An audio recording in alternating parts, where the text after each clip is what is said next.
I want to start today talking about multilateralism. The Trump administration wants multilateral institutions to function, to actually work. But multilateralism, just for the sake of it, just to get together in a room and chat, doesn't add value. That brings me to the International Criminal Court, a thoroughly broken and corrupted institution. The United States has never ratified the Rome Statute that created the court, and we will not tolerate its illegitimate attempts to subject Americans to its jurisdiction. In June, the Trump administration authorized the imposition of economic sanctions against foreign persons directly engaged in ICC efforts to investigate U.S. or allied personnel and those who materially assisted in that effort. Today, we take the next step because the ICC continues to target Americans, sadly. Pursuant to Executive Order 13928, the United States will designate ICC prosecutor Fatou Bensouda and the ICC's head of jurisdiction complementarian cooperation division, Pakiso Mochichuko, for having material assisted prosecutor Bensouda. Individuals and entities that continue to materially support those individuals risk exposure to sanctions as well. Additionally, State Department has restricted the issuance of visas for certain individuals involved in the ICC's efforts to investigate U.S. personnel. On the multilateral front further, I look forward to seeing my ASEAN Indo-Pacific counterparts next week at a host of virtual meetings. We'll have discussions that will be wide-ranging, including on COVID, North Korea, South China Sea, Hong Kong, and Burma's Rakhine State. I'll also raise how the Trump administration is restoring reciprocity to the U.S.-China relationship. And today we continue that necessary work. For years, the Chinese Communist Party has imposed significant barriers on American diplomats working inside the PRC. Specifically, the Chinese Communist Party has implemented a system of opaque approval processes designed to prevent American diplomats from conducting regular business, attending events, securing meetings, and connecting with the Chinese people, especially on university campuses and via the press and social media. Today, I'm announcing the State Department has established a mechanism requiring approval for senior Chinese diplomats in the United States to visit university campuses and to meet with local government officials. Cultural events with groups larger than 50 people hosted by the Chinese Embassy and consular posts outside our mission properties will also require our approval. Additionally, we're taking further steps to ensure that all official PRC, embassy, and consular social media accounts are properly identified as government accounts, Chinese government accounts. I have David Stilwell, our Assistant Secretary of East Asia Pacific Affairs, with me today. He'll take questions. We're simply demanding reciprocity. Access for our diplomats in China should be reflective of the access that Chinese diplomats in the United States have, and today's steps will move us substantially in that direction. Further on China, Undersecretary Kroc sent a letter recently to the governing boards of American universities, alerting them to the threats the Chinese Communist Party poses to academic freedom, to human rights, and to university endowments. These threats can come in the form of illicit funding for research, intellectual property theft, intimidation of foreign students, and opaque talent recruitment efforts. University governing boards can help ensure their institutions have clean investments and clean endowment funds by taking a few key steps. Disclose all PRC companies' invested in endowment funds, especially those in emerging market index funds. Divest from Chinese companies on a Commerce Department entity list that are contributing to human rights violations, military coercion, and other abuses. And simply understand the recommendations issued by the President's Working Group on Financial Markets, which examine the risk to investors of Chinese companies that are listed on U.S. stock exchanges. Staying on China, but moving beyond our borders, we're hoping for a peaceful resolution of the situation on the India-China border. From the Taiwan Strait to the Himalayas and beyond, the Chinese Communist Party is engaged in a clear and intensifying pattern of bullying its neighbors. That bullying is also evident in the South China Sea. Last week, the United States imposed sanctions and visa restrictions on Chinese individuals and entities responsible for the CCP's imperialism there, doing things such as unlawful energy surveillance activities in the economic zones for ally the Philippines and other countries. We also remain concerned, we've talked about this before, the activities more than 300 Chinese flagged vessels near the Galapagos, which are almost certainly engaged in illegal fishing. In light of this maritime lawlessness, it's no surprise that Beijing's candidate in the International Tribunal for the Law of the Sea election last week received more abstentions than any other candidate. China is the most flagrant violator of the Law of the Sea Convention, and nations all across the world are registering their disapproval. We're also concerned about Chinese actions in Tibet in light of the General Secretary's recent calls to synthesize Tibetan Buddhism and fight splitism there. We continue to call upon Beijing to enter into dialogue with the Dalai Lama or his representatives without preconditions to reach a settlement that resolves their differences. We're also tracking the situation in Belarus closely. Deputy Secretary Began traveled there last week at my direction. Belarusians deserve the right to choose their own leaders through a truly free and fair election under independent observation. We demand an immediate end to the violence against them and the release of all who are unjustly detained, and that includes U.S. citizen Vitaly Cheryshev. We're closely coordinating, too, with our transatlantic partners and are together reviewing significant targeted sanctions on anyone involved in human rights abuses and oppression. Turning to the Middle East, where I just got back from a productive trip and where we have senior officials there today. The region is changing rapidly thanks to President Trump's leadership, building up ties between Israel and its neighbors. The Abraham Accords are clear proof of just that. So is the first ever direct flight from Tel Aviv to Abu Dhabi, which took place this week, and the first direct flight between Israel and Sudan, which I was honored to make during my trip. Additionally, at every stop, I urge my counterparts to stand united against the Islamic Republic of Iran's threats to the region, which leads to my next point. 40 years ago this month, the Iranian regime arrested 9 members of the Baha'i National Spiritual Assembly of Iran. No one has heard from them since. Sadly, we must conclude that these 9 individuals met the same fate as the more than 200 other Iranian Baha'is who have been executed for peacefully practicing their faith. We ask the international community, when will Iran's regime be held accountable for those crimes? In Africa, we welcome the news that Sudan's civilian-led transitional government initiated a historic peace agreement with several opposition groups. That's good news. They suggested to me when I was visiting them that would likely occur. Good on them. And here close at home in the Western Hemisphere, the United States candidate Mauricio Claver Caron is the right person for the presidency of the International Development Bank. The vote, currently scheduled for September 12th, should not be delayed. It should happen that day. And on Venezuela, 34 countries have now joined the growing international consensus in favor of a transitional government. More and more nations know that the fraudulent National Assembly election scheduled by Maduro for December 6th of this year will neither be fair nor free. We also call on free and fair elections in Haiti as soon as technically feasible. And with that, I'm happy to take a handful of questions today. Okay, let's start. Vivian? Yeah. Great. Hi. I wanted to ask you about your decision to address the RNC from Jerusalem. There was guidelines sent to State Department staff advising against participation in any partisan politics. And so what message does that send to the men and women of the State Department? Also, obviously, the House Foreign Affairs Committee has raised this issue as part of its complaint against you. And so if you can address all those issues, please. All I can say in my role as Secretary of State, I did this in my personal capacity. All I can say in my role as Secretary of State is the State Department reviewed this, was lawful, and I personally felt it was important that the world hear the message of what this administration has accomplished. Okay, Christina? Thank you. The yearly U.S. government China report, military China report came Yes, out yesterday. It said that China intends to double its nuclear warheads in the next 10 years and grow its global and naval presence.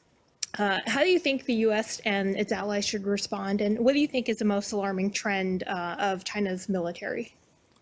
So what was in that report yesterday doesn't come as news to anyone who's been following this issue for the past years. This administration is the first one that has truly called out the Chinese Communist Party for this military aggression, this buildup that has undertaken, and then, of course, responded to it.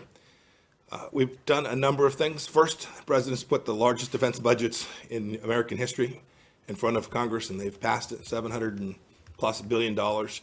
2 years running. So we're making sure that America has the tools it needs to respond to any threat, including threats that emanate from the Chinese Communist Party.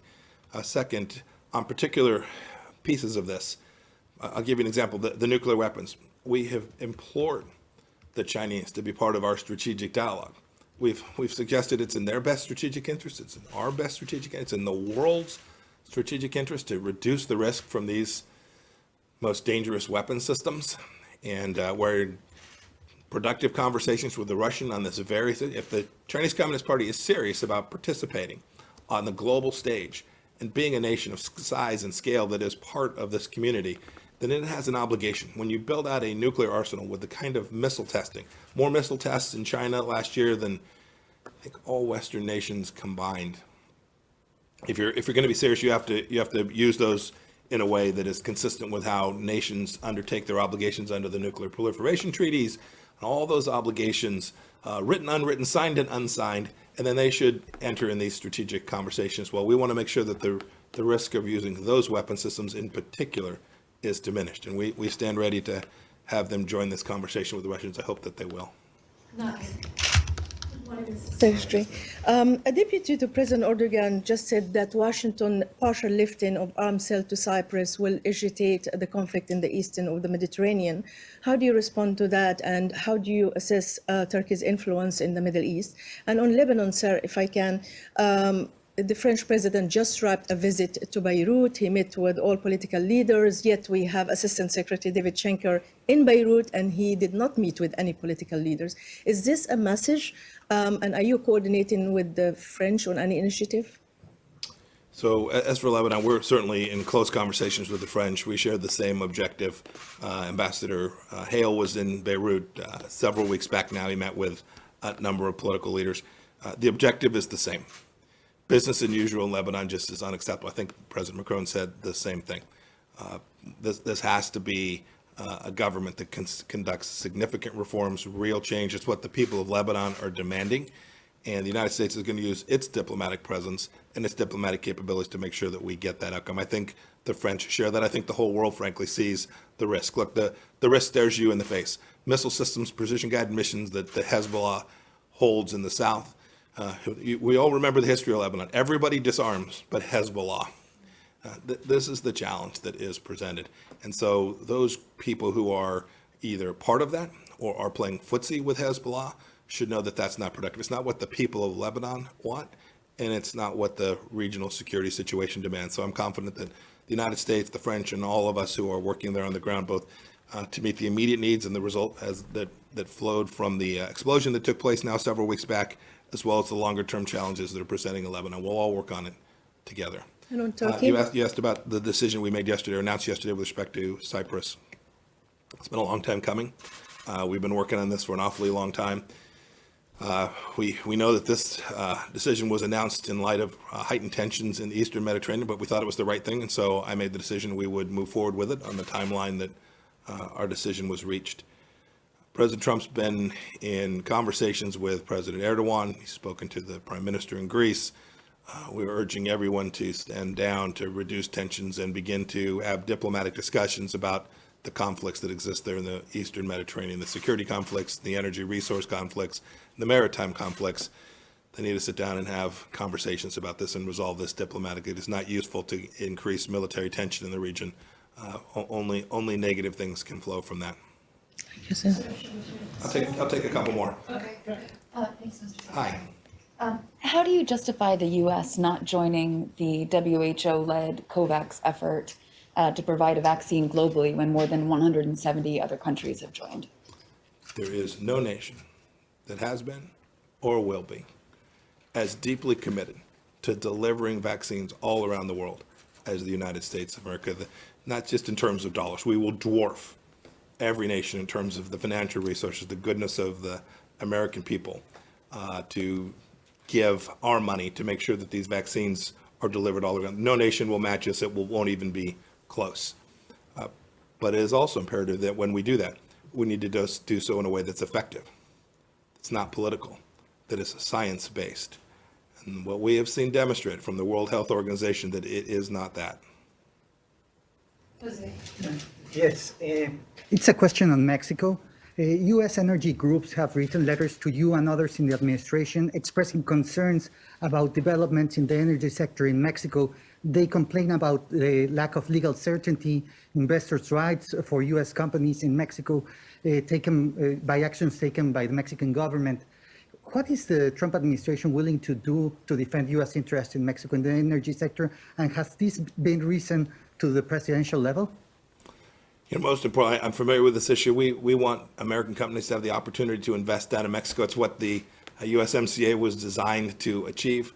We think there's been real progress there, but make no mistake, we've been clear. This isn't about, you talked about what we do to defend American interests down there. This is in Mexico's best interest. It's in Mexico's best interest to have American investment, the technology that is brought to develop Mexican energy resources to benefit the people of Mexico. And so we're in constant conversations with the Mexican government about this, certainly at every level of the United States government. It's important. We think this cooperative set of agreements that was reached between the United States, Canada, and Mexico can deliver on those outcomes in a way that NAFTA never could. And so we'll continue to work on that challenge. Thank you all. Have a wonderful day. We'll keep still on here for a minute, like to stay. Thank you, David. I appreciate it.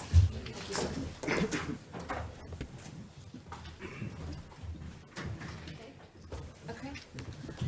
Let's try to get to everybody who hasn't gone yet. Rita, I don't think you've Yeah. gone yet.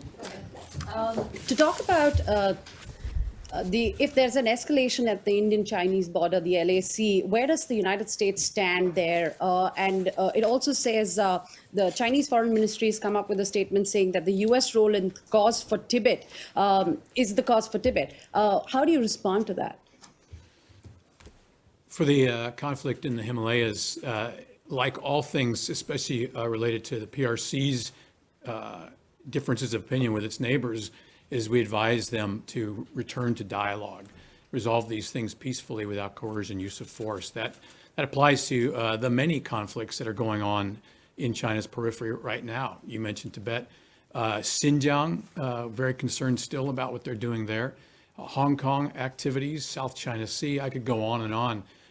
What we've seen since the corona outbreak from Wuhan is it seems the PRC is trying to take advantage of the situation, and India, I think, is one of those examples of that. So, to our friends in Beijing, I would ask them to follow their commitment to resolve these things through peaceful means and dialogue. Just to follow up, in case there's an escalation, will the U.S. share intelligence with India? Will they assist India? We'll defer that question to others who are more closely related to the Indian part. Nick, go ahead. Thanks, Dave, for doing this. Since we have you, can you just explain why you think this move that the Secretary announced is necessary? And as you know, as a former military man, there are service members' pensions that also have Chinese companies in them, and if you could address that. And then just while we have you on Taiwan, is there support from the Department of State on a free trade agreement and those talks? And did Taiwan's recent easing of beef and pork imports ease, shall we say, some internal opposition, maybe outside this building, to those talks? Great questions. On the Taiwan question, especially on the trade aspect, I will gladly defer to USTR on that one. However, we did announce, though, that Under Secretary Kroc would begin a economic dialogue with Taiwan to look for those areas. As you saw, we moved the TSMC chip manufacturing into Arizona, or we're moving in that direction, which is great news, both for the U.S. and for Taiwan. So we're early on in this new position, but it's a very welcome decision out of President Tsai to remove one of those last obstacles. As far as TSB, you heard the Secretary mention, again, in a letter from Keith Kroc to universities to better understand what your money is going into, where your endowments are being funded, and understand about the need for transparency on those things. As you know, Chinese companies in investing in the U.S. are not subject to the same audit restrictions that any other company. And then when we tell the Chinese that they do need to subject themselves to those requirements, they complain that they're being treated unfairly somehow. And so, let's, as they say, seek truth through facts. Let's clarify all of this and make the words and the reality match. Finally, on the announcement the Secretary just made about reciprocity, this is not new. We've been doing this since last October, as you remember. We asked the Chinese diplomats to notify us about their travels to all of these locations, to see governors, mayors, school boards, all these other things that we know they're doing.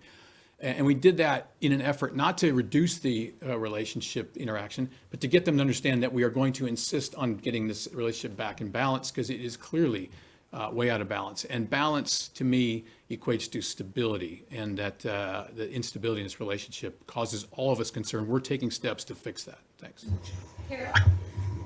Sure, thank you for being here to answer our questions. So as you know, the Chinese pretty much always respond in kind whenever the U.S. places sanctions or some sort of new restrictions. So what are you anticipating this time? And can you give us a sense where this is all leading? And are you already starting to prepare some particularly stiff sanctions to be enforced after September 20th, since they've made it clear they will not go along with UN sanctions on Iran? Let me talk to the anticipated PRC response. I depend on you all, I mean that sincerely, to help people understand that what they're doing is grossly out of proportion to our simple desire to balance this relationship.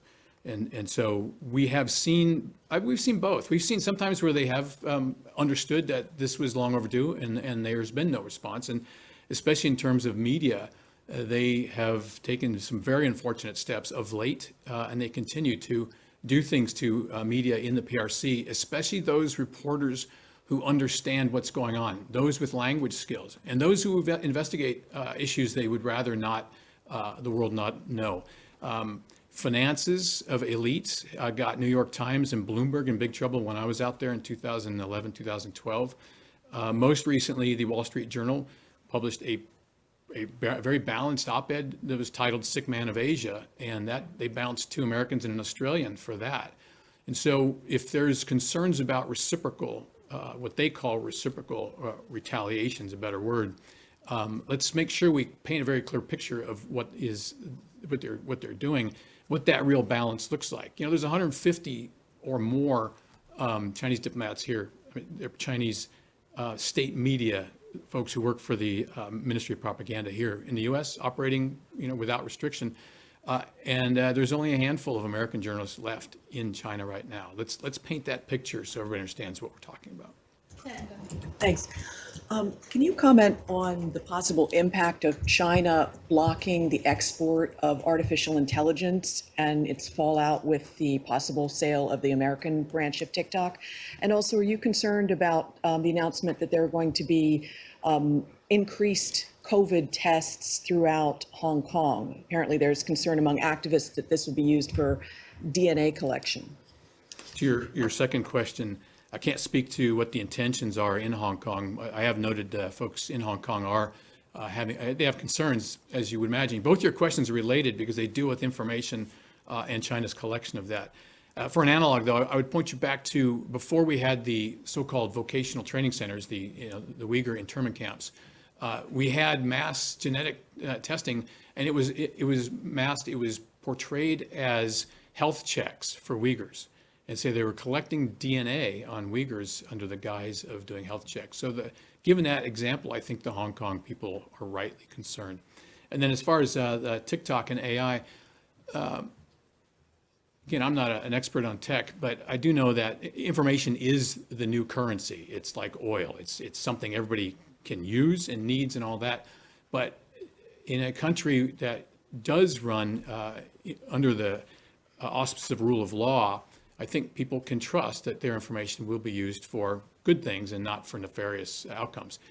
The PRC doesn't have that reputation. We know what they do with information.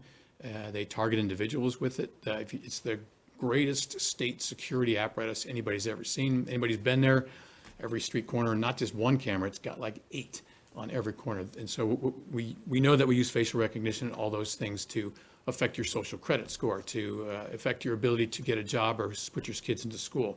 So I think the Hong Kong people are rightfully concerned. Anybody else? Yeah. Can I just follow up on that? So just to try and get to TikTok specifically, I know that there's only so much you can say, but as Kim mentioned, the Chinese changed the export rules over the weekend, and it seems that may stop a sale to a U.S. company. Do you believe that the Chinese are trying, or do you believe it will stop a sale to a U.S. company in the sense that the new rules essentially require ByteDance, the parent company, to seek approval first? I think there's two forces at play here. Obviously, the Chinese desire to prevent the U.S. from protecting itself by making sure that this software operates. I mean, we're not the first ones. Remember, India led off with this, and I think there are over 60 right now apps that are not available for use in India for the right reasons. I will point to the irony, though, of the Ministry of Foreign Affairs spokesperson using Twitter to say it's completely out of bounds for the U.S. to block apps, Chinese apps in the U.S. on our own Twitter accounts. But all that is to note that, again, I can't speak to the exact details, but there's an economic versus security balance here that we all have to deal with. And allowing the sale would allow, the profits and all that to continue, whereas blocking the sale, obviously there's a financial loss, but for the Chinese that should hopefully dampen their decision. I'm going to attempt to try the dial-in, see if it's working this week. We have Charlotte Luthbertson from Epic Times. Is our dial-in working? Charlotte? Thank you very much for Great. doing this call. Just to go back to the potential of the Taiwan deal, if the administration were to move forward with that, what kind of backlash would you anticipate from the Chinese regime on that? Again, second question about Chinese response, that it's all about Beijing's decision matrix, but our job is to obviously think through what those are and anticipate them. And if you look at the language from the 3 communiques in the Taiwan Relations Act, the announcement we made earlier this week, the economic relationship, cultural exchanges, all those things are fully allowed. There's nothing that prohibits those things. And so there should be no lashback. The efforts to increase prosperity between the two countries should have no effect. I'm Kim. I'm from the JTBC, South Korea, the TV news channel. Let me ask about North Korean issue. So State Department issued industry advisory on North Korea ballistic missile procurement yesterday. I'd like to know the background of it. Have you found any specific signals, such as North Korea trying to export their techniques, or is it just a warning before it's a warning? I comment broadly on North Korea. Can I leave that to the Special Representative Steve Biegun and Alex Wong? You definitely pose the questions if you want specifics on that. But I would note that this administration has done more. My first tour as a military guy in Korea was in 1981. I've been involved in this for quite a long time. And this administration has gone far further than any other in taking strong actions to let North Korea know that they're going to have to negotiate. They can't just sit back and threaten and launch and all the things they've been doing. And so this is another step in that direction, is to demonstrate to North Korea that there is a brighter future for your people, but you're going to have to step up and negotiate and talk about these things rather than remain isolated. Thank you. We're going to try the phone line one more time. We should have Susan Lee from Radio Free Asia. Suman, you on the phone? Yeah, I have a question about the cyber security threat from North Korea. So a few days ago, the U.S. government issued several advisory against the North Korean cyber threat. So how do you assess the North Korean cyber threat in the way? I think we all remember the Sony Pictures hack from 2014. That was Operation Deny Christmas for me and my family. We spent every day thinking through that one. It is a clear threat. As you know, a lot of those cyber actors are operating in other places in a dispersed manner. Getting at this is going to be difficult. I'll defer to the folks in Homeland Security and who deal with cyber threats specifically. But again, there's strong evidence that they do operate in that regard. And the goal, I find, is to get currencies, to get funding to continue with missile procurement and the rest. So the quicker we can slow or stop that, the better off we'll all be, safer we'll be. Anybody else in the room final speak now. Oh, we exhausted you. Great accomplishment. Thanks, everybody. Okay. Oh, well, you could ask. You could ask. No, I mean, I'm gonna ask about annexation, so you're Oh, probably okay, best, no. you're best qualified to answer it. What, How's what's your that? question, say? My question is that we are a little bit confused on the U.S. position on annexation of the West Bank. Because Mr. Kushner says one thing, Mr. Netanyahu says one thing, and the secretary has not really clarified it. So can you explain to us your position on annexation? Is it, as a result of rapprochement or normalization between UAE and Israel, has it been put off indefinitely? I have to look exactly at what we said, but I believe that the government of Israel and the secretary and Kushner, when we talked about the Abraham Accords, said that it had. I think the word that we had used is postponed, haven't given a timeline, but would just say that we still fundamentally believe the vision for peace that we put out in February, I think it was, is the right vision for peace for the Middle East, and we've seen by the first agreement between Arabs and Israelis in 25 years that this is the positive way forward that we hope for everybody in the Middle East, Israelis, Palestinians, and we hope the Palestinian leadership will come to the table. And so we will see. We're making progress. And it was, as the secretary said earlier, it was quite an honor and experience to be on the first flight last week, the first nonstop flight from Israel to Sudan. So that was a great moment. Okay, thanks, Saeed. Thanks, everybody. Have a great day. Thanks for watching, and if you haven't already, please consider subscribing to our channel. And while you're at it, please leave us a comment. Thank you for watching.